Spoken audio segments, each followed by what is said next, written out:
Go. Hello, welcome to another McLaren Fans podcast. Joining me this week is Andy Robinson. Say hello, Andy. Hello, Andy. Uh, super fan Perry Brown. Hello, superfan Barry Brown. And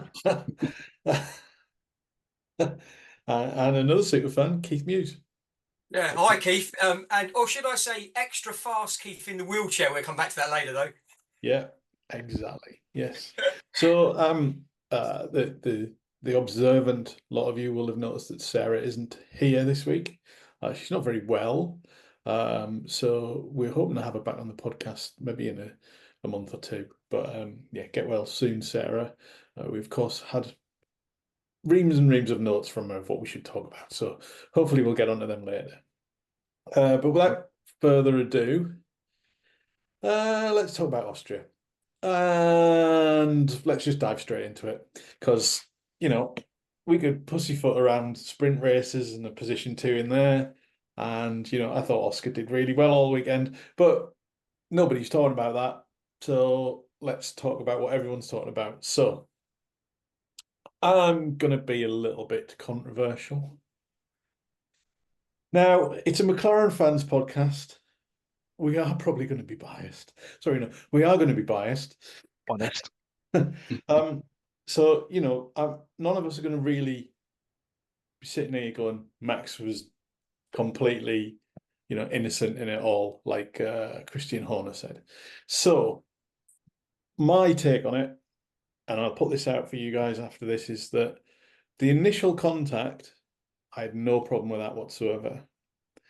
What I had problem with was then the second amount of contact that then made sure that he put Norris out of the race. And then the third move, which was him moving across and pushing Norris onto the grass to make sure that he didn't get back to the pits. And I think, I'm not sure, is that what caused Norris's puncture? I think before that he was okay. For me, I still think Max moved a lot under braking. And I think, yes, there should be something done about it. But we've seen it before where it's been punished in some races and not in others. So, I'd be quite prepared to say he's trying to defend his corner.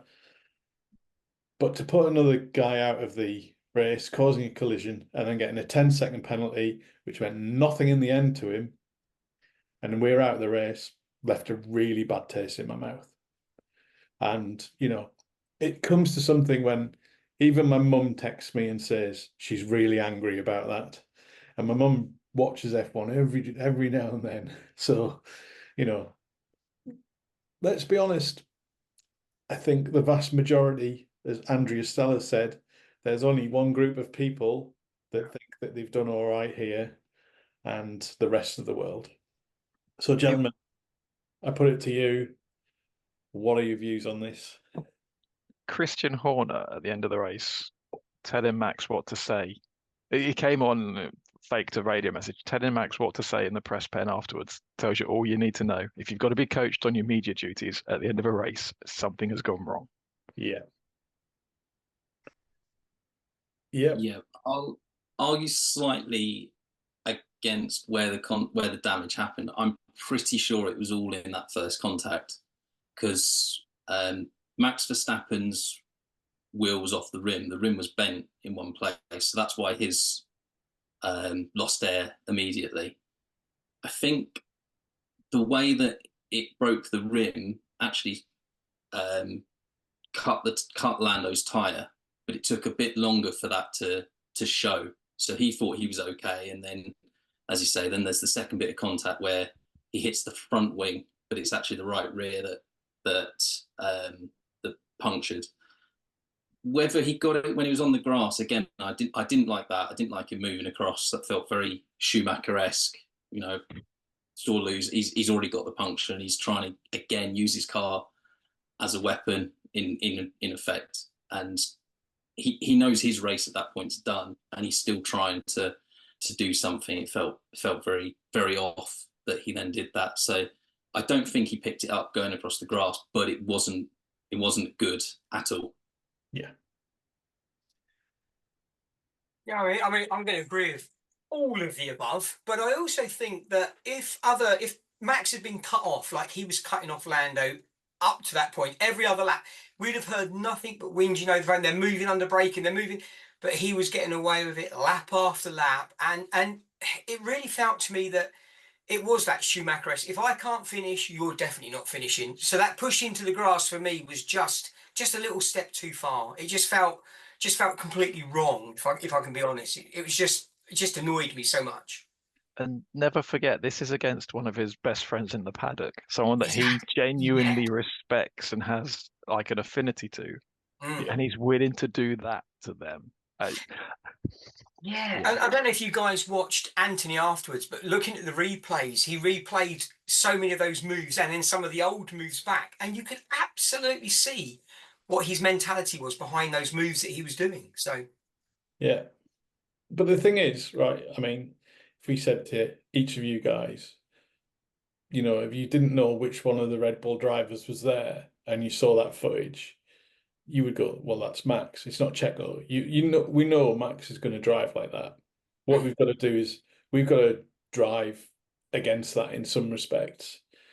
I'm not saying put him into the wall in 51 Gs in the Copse corner, you know, but we've got to keep the car in there and, yeah, you know, take those chances. yeah, I think Well, we've got this to stay in that fight, haven't we? We've got to still be there. And I Yeah. loved Andrea's take on that when he came and spoke to us all. And I think for a lot of us, we needed to hear him speak because we needed to bring our temperature down a little bit, if I dare say that. Yeah, I I think for me that's the big problem here is it's almost not Max and not Red Bull. It's the FIA. If they stood in as soon as Max moved under braking and issued anything, even a warning, just saying don't do that again, the instant 5 laps later, because I think the first offence was on lap 59, the instant was 64. The instant doesn't happen. It's like throwing a yellow flag in football. Yellow cards in football. You telling someone you're doing wrong, but no one is telling Max that he's doing wrong. So he continues to do it, and Yeah. it invites everyone else, therefore, to have to do the same things back at Max. That's how you race it, and it's not right. We're all stood here going, that wasn't real racing. That wasn't great racing, was it? But that's how you have to go about doing it now. Yeah. I think I'd go back a point further when Perez pushed, I think it was Lando off the track in the third lap or something like that. Yeah. Got nothing for that. Previously, we've seen people get penalties for that.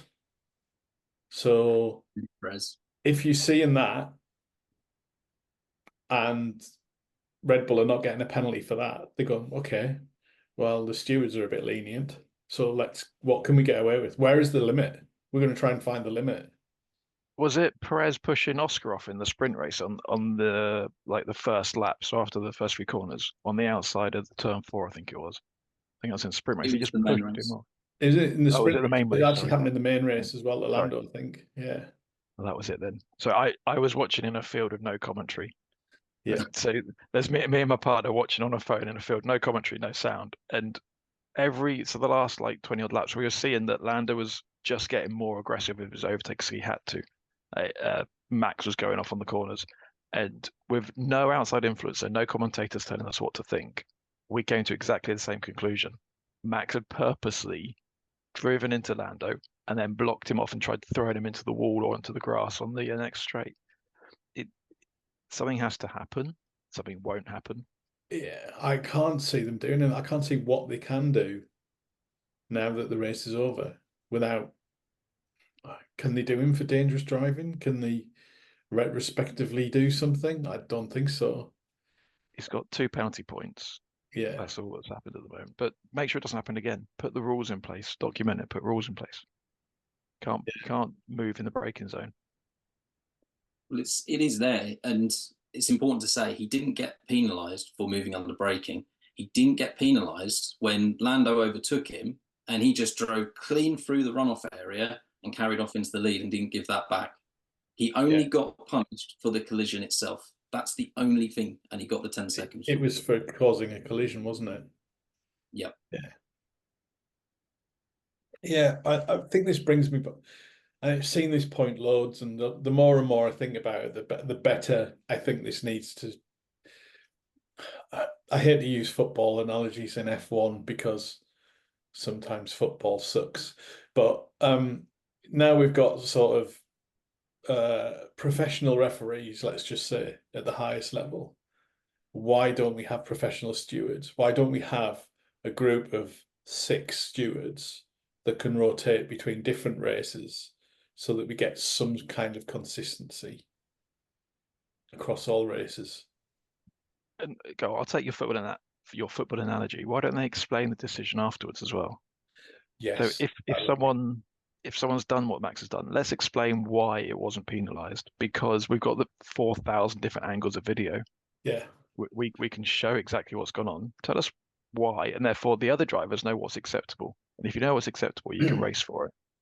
And the thing is, TV coverage, we don't get every angle.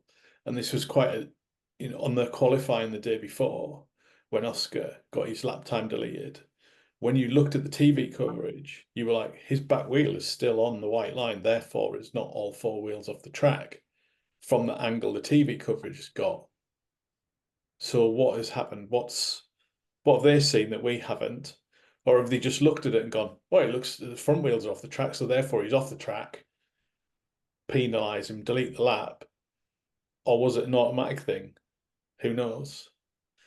I feel that, just to come back with that footage, even if it's a day or two later, to kind of go, this is exactly what we saw, makes a huge difference. And yeah, I think, maybe you're not going to grab the stewards directly after the race because they're probably dealing with a lot of stuff. But, a couple of days later when everything's being processed, the FA could go, right, here you go, here's this with, the explanation. Yeah, I get where you're coming from completely. I think it's a hard take to have what happened. Now, I'm not going to say if Lando overtook him, we were going to win the race, but we were in a battle and we had a chance. And whilst we might have, I don't particularly think driven off in the distance, Max was dealing with car issues from what we could hear. Whether they're true or not is another matter. And, yeah, we had a chance. What we had a chance of is really good haul of points, whether that be first, second, or whatever. So, yeah, I was quite angry at that chance being taken away through what I wouldn't call a racing incident in that respect. I feel like if it had just been the first part of it and nothing else had happened, you could probably kind of justify it in that respect of like, well, it's happened before. Lando's going to know that he's going to move across. Maybe Lando's shouldn't put his car there. Who knows? But it's that second contact to, do you know what? I'm going to make sure you don't get anything. It's PlayStation tactics.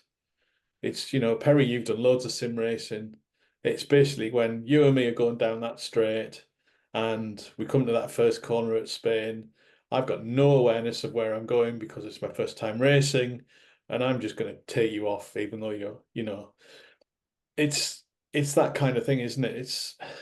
And the irony is that they race together on sims, so they're going to know exactly what each other does. So yeah, and on that, so I was lucky enough. I used to work at a sim center. I raced at a sim center, and then importantly, I managed a championship there.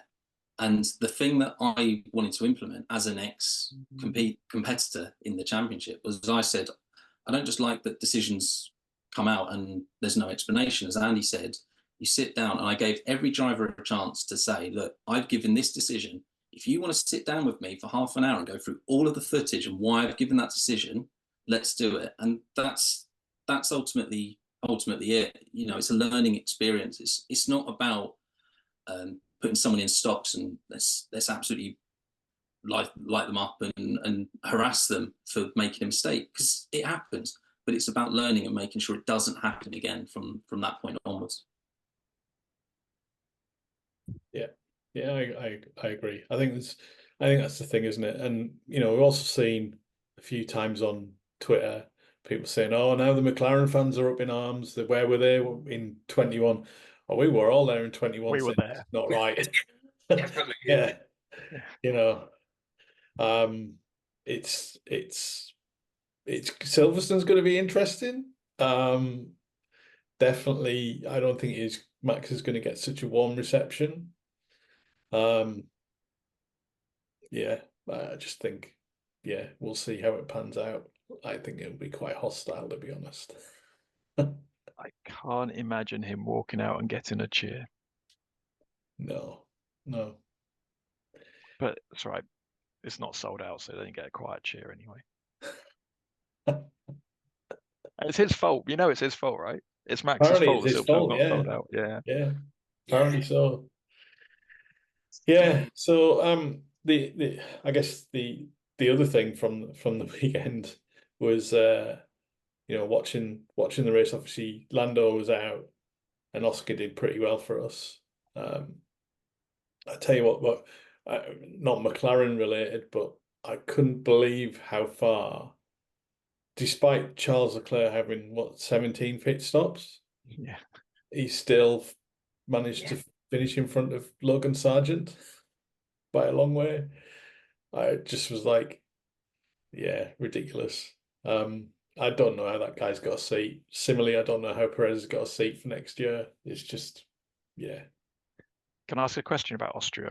The new curbs came out with the new delimitation of like tracks, and I think the stupid stat was it was like 2,000 off-track incidents last year, and then this year Yeah. was a couple of hundred. Like, what did you guys think to the new solution? There was very little. There was the normal kind of amount of track limits at a circuit. I thought the like 1 meter gravel trap thing worked very, very well. I think seeing that at other circuits would be welcome as well. Yeah, I think those that have driven with the kitty litter around them, as I like to call it, around the outside of the track in the past, that know if they pop a wheel into that, what that's going to do to offset the car. So, yeah, I think it's just a really great prompt to remember to stay within those limits, and it gives us great racing as well because we're watching that, thinking that was close, that one, and you watch how they gain their confidence as they pick up their speed going round and round. I think it's something that, yeah, I'd love to see it implemented more tracks. Yeah, I was quite surprised. I saw it and thought, you're just begging cars to run through it, kick gravel everywhere, and then constantly having to sweep up. But as you say, if it's a deterrent. It's something there that they say you're going to lose time if you run through it. So they didn't run through it. Funnily enough, as soon as they start to gain time by pushing up to the white line, they push up to the white line, they go over it, which is always the way. Everyone says, don't they, that if there was a wall there, like at Monaco, they don't hit the wall. They know what they're doing. So no, it was a very good solution. Well, it's 19 best drivers in the world. Yeah.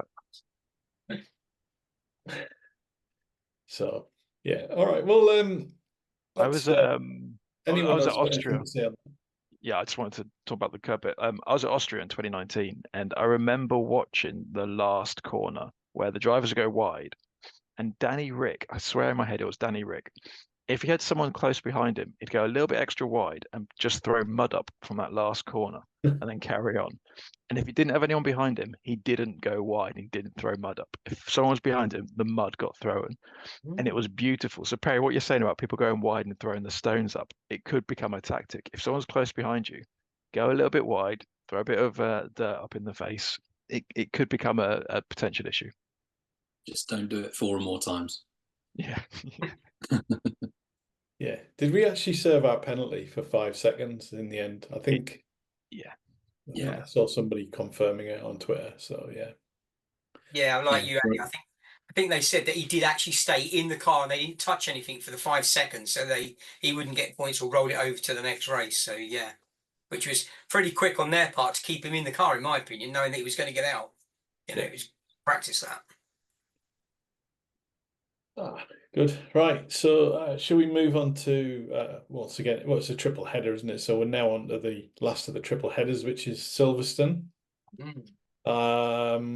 Normally I'd be quite excited. Normally I'd be going this week, not this year. I think we've covered it before a little bit, prices and things like that. Keith, are you going? No, I'm definitely not. The prices for me were just wrong. And I'm gonna harp on about the disability access for those of us in wheelchairs. Oh, okay, this is where this is going. I was quicker than Logan Sargent, but I'm still not going to get a good seat. Yeah. Keith, can I Yeah. ask you directly? Are you going to London for the Formula E? I'm not going to be back home in time. I'm gutted. I'm not making it back home in time from America. I've checked the flights and I just can't make the two land and me get into London quick enough. But Do they do better access? their access at the E-Prix is fantastic. They're phenomenal. They put us on a raised platform so that people stand up, we can still see over the top. They gave us pit lane entrance. They got us across the road first before everybody else. Going to say they've nailed it, and I did email them about that. I emailed their assistance officer and explained how well they've done it, and perhaps they could maybe go to Silverstone or a few places and teach them how to make it such an inclusive place. So yeah, the London E-Prix, top marks for inclusivity and also making us feel welcomed as well. They were above and beyond their expectations. It was fantastic. What I'd be really interested to know, and you might know this off the bat or not, is how many people with disabilities in a wheelchair go to Silverstone? I know we see, there's 300,000 or something over a weekend or something like that, even more. But how many of those people are actually in need of assistance and everything else like that? For me, it feels like it would be a very small number of that. Therefore, they should be able to do something about it and be a bit more proactive about it. There's plenty of people who would love to volunteer and help somebody out. And, I'd quite happily have a weekend volunteering and camping if my job was to look after somebody and, make sure they got to where they needed to be and I could watch the race with them and something like that, just so that somebody else could help, see that race and make their life a little bit more easier. Like, I don't know, a buddy or something like that to go along with, because, not everybody's going to have a partner or a carer or something like that that can go. So, maybe they should be doing stuff like that.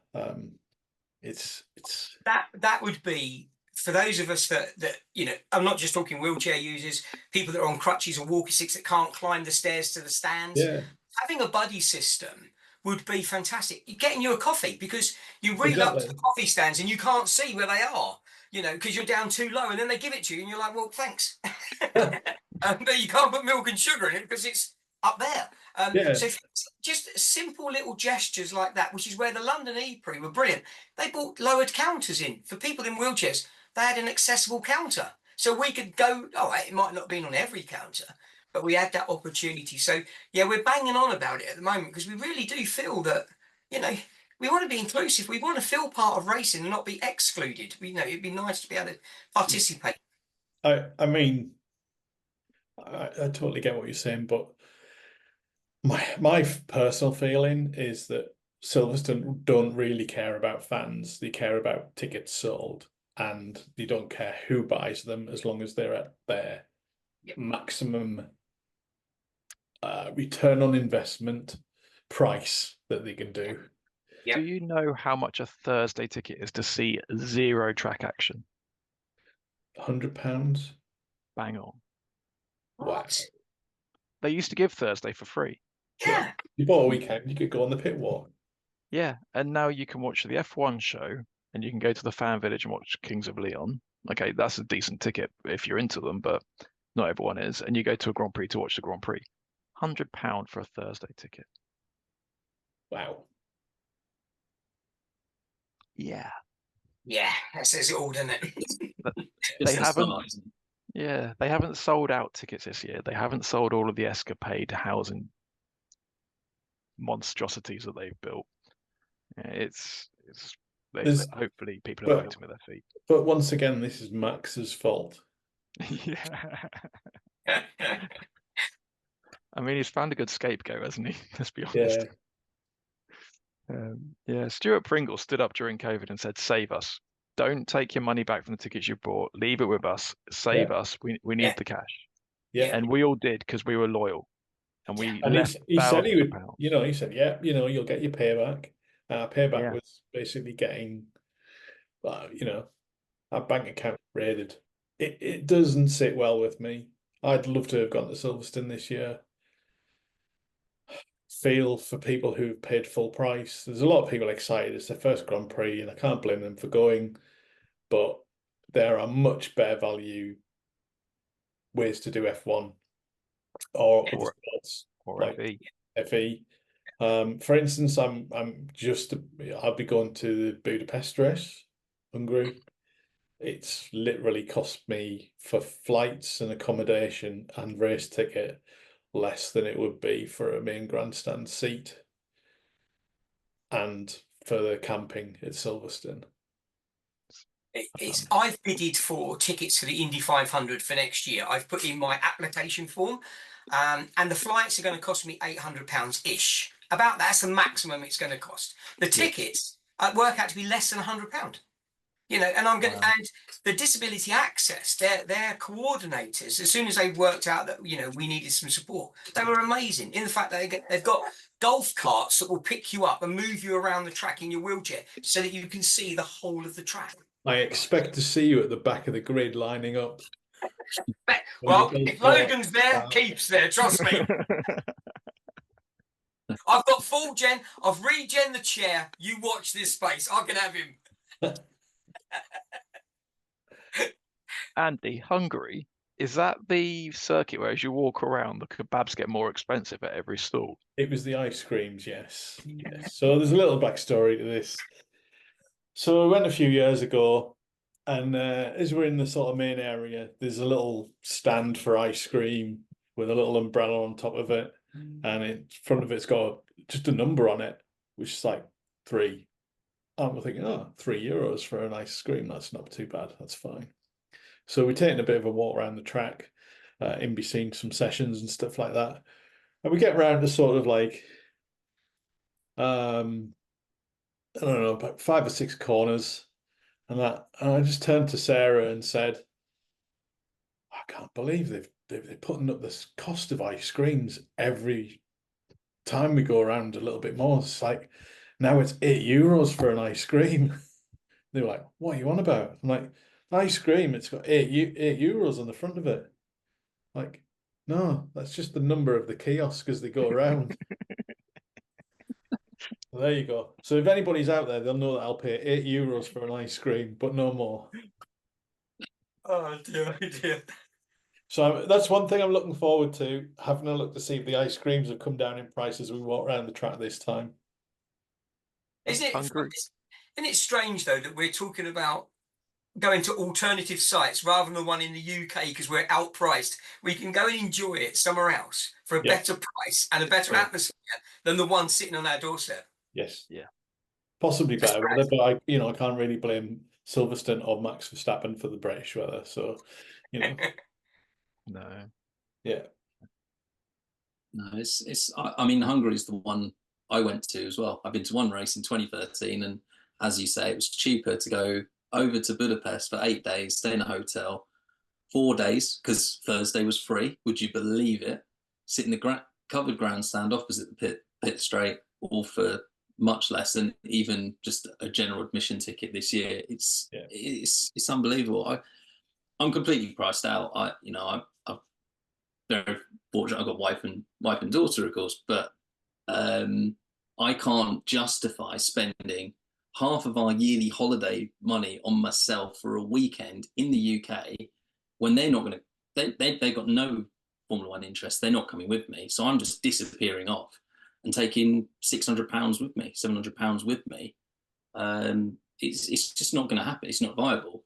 Whereas, as you say, I am going to the London E-Prix on the Saturday, and it's less than £100. Yeah, it's absolutely insane.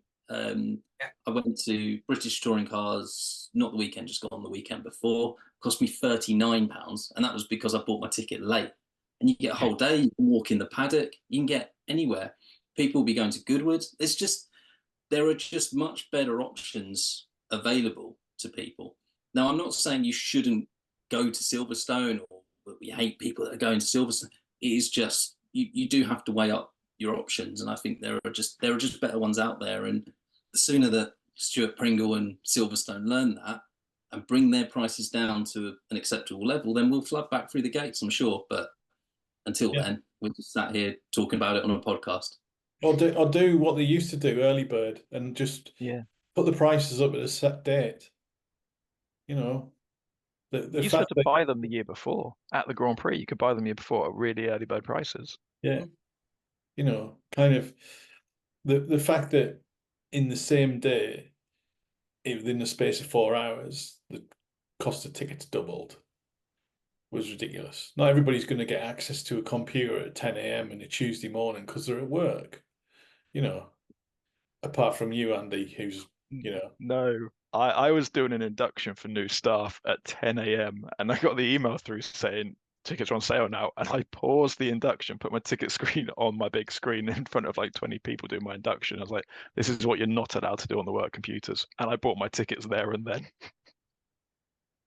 I'm so glad that you had like a security IT thing, you know, putting your credit card deals on a big screen. Probably did. You know, if someone's going to do it, I'll do it. Yeah. I am going to Silverstone this year, but I'm not paying. Yes. Yeah. Tell us how. So I did a bit of marketing for one of McLaren's sponsors, and they wanted to talk about the McLaren podcast. So we should hopefully get some more listeners. So hello to all our new listeners. Hello, all you new 5 listeners that we've got from that. Which sponsor? You got to plug the sponsor then. Velo. Yeah.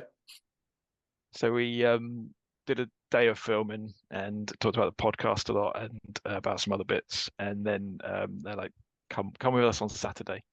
So I get to go on Saturday. And I'm not going to moan about this, but I will moan about it. Parking at Silverstone on Saturday, 50 quid to park. £50 nice. to park. Just to park, yeah. You No park for a in ticket. bus. Yeah, I'm parking and camping on the pit straight. 50 But yeah, so pounds. I'm going for free this year to Silverstone on Saturday. As you say, Perry, my Formula E ticket, I think it was 70 quid, and we got like the top ones you can get because it was 70 quid. My Goodwood ticket is £81 because we're VIP on Thursday, which is always a cheap day, like really nice. 81 quid for VIP at Goodwood, you can't beat that. I've just done Glastonbury where I paid £335 for non-stop entertainment from Wednesday at 4 o'clock until Sunday at like 4 a.m. as well. That's worth every penny. £335 we paid for that ticket. £335 would probably get you a general admin ticket right now for Silverstone. I don't think it would. I No, think it's not enough. even that. Yeah, it's more than that. Oh wow, I stand corrected badly. And that's the thing. And people that have gone and said, well, I'm going to get general admission because that's all I can afford. Again, Silverstone are reducing the general admission areas and what you can see. You used to be able to get the bolt-on, £30 bolt-on for inner track ticket, and you could stand inside the track by the old National Pit Straight, and you could go into the pits where the F2 and F3, GP2 and GP3 at the time were. You could go and have a look at the pits, walk around, have a little seat, and you could see everything from inside for 30 quid bolt-on. So a few years ago when they started doing that, you could pay that 30 quid, which we did for race day, went inside. There was a grandstand that was free for all. It was cordoned off halfway down. Where we were sitting, we could see the first corner, out of that corner, off the pit lane exit, and then up around that little bit of the complex there. Sat right next to us were the people who'd been in Paddock Club, with their jumpers over their shoulders, and their chinos, and basically they'd paid thousands of pounds for that seat, and we paid 30 quid to get into that bit. Yeah, and that was like we were sat there going, I can't believe you can do this. This is ridiculous. We even had a big screen opposite us because obviously it was for the VIP guests, and yeah. You know, we were like, this is great. This is a real sort of kind of secret thing to do. I did that for 2 years, and then I think they stopped doing that stand, didn't they? And made it all VIP after that. It was the hardcore fans' secret inner track knowledge. Yeah. Like your first time fans wouldn't know about it, and if you'd been a few years, you found out about it, and you got your 30 quid. You could even buy it. You could upgrade on the day at the track. You could walk up and pay your 30 quid cash. Both times. Basically walked in, found a little kiosk, said, right, can we have an inner track ticket? And granted, they were limited. You know, they weren't going to let everybody in there, but you know, Yeah, we remember getting there early. I remember with my son saying we'd get there early, so as soon as we could get that inner track ticket, because we knew that they were going to be there. But it was somewhere great to be, and it's. But I am now going to have to throw my chinos away because I'm now absolutely worried about wearing them. Just take your jumper off your shoulders, you're fine. Yeah, that's it. Jumper off my shoulders. Chinos are in the bin. I'm sorted. I'm back. But Keith, were they red chinos like Ferrari? No, I couldn't. Then you're No. all right, I think. I think you're okay as long as they're They not weren't red even. They didn't even chinos. have a hint of pink in them. I can promise. Right, excellent. Perry, is that Alfa Romeo maroon you're wearing? It's maroon. It's just a plain T-shirt. I wish it was the McLaren maroon. They did a really nice plum, I called it. But no, it's just very plain. I'm not the Alfa Romeo fan. McLaren have brought out we can't really bring that up tops. because, like, obviously I drive an Alfa Romeo, so you know, I can't quite afford to buy a McLaren yet. Just put a stick on the back like I did mine. I've just put a speed mark next to the name of my car. I've got a Speedy Kiwi on the back of mine. Hang on, we've only got a minute left, but Keith's car. Has anyone seen Keith's car? If you haven't, check out Keith on Twitter and look at his car. Like, it is incredible. I'm talking about one little sticker. Keith, my little sticker is half a fraction of a percent of what you've done. Yeah, mine is kind of but that was due to talking to Holly, because I know we've got very little time. Talking to Holly at McLaren FE, she was like, "I'll send you the graphics, Keith." I was like, "Righto." Excellent. Well, let's do this. Yeah, make sure you tweet us, Keith, of the car, and we'll retweet it. And absolutely. Right, like you say, we've got about a minute left, so it seems like a good place to wrap up. Thank you very much, gentlemen. It's been a pleasure. Thanks for having us. If you're a McLaren fan out there and you would like to join us on the podcast, we'd like a bit more female balance on this since Sarah's not around as well. Apart from Andy, obviously. And if you do have a jumper with chinos, well, we might consider letting you on, but we're not sure. Anyway, thanks for watching or listening, and we'll probably be back in a couple of races' time, maybe just after the summer break when we've won in Monza. So once again, thanks, gents, and enjoy Silverstone. Enjoy a Lando win, hopefully, at his home race. Come on, Lando. Go on. Go on, son. Thank you very much. Come on.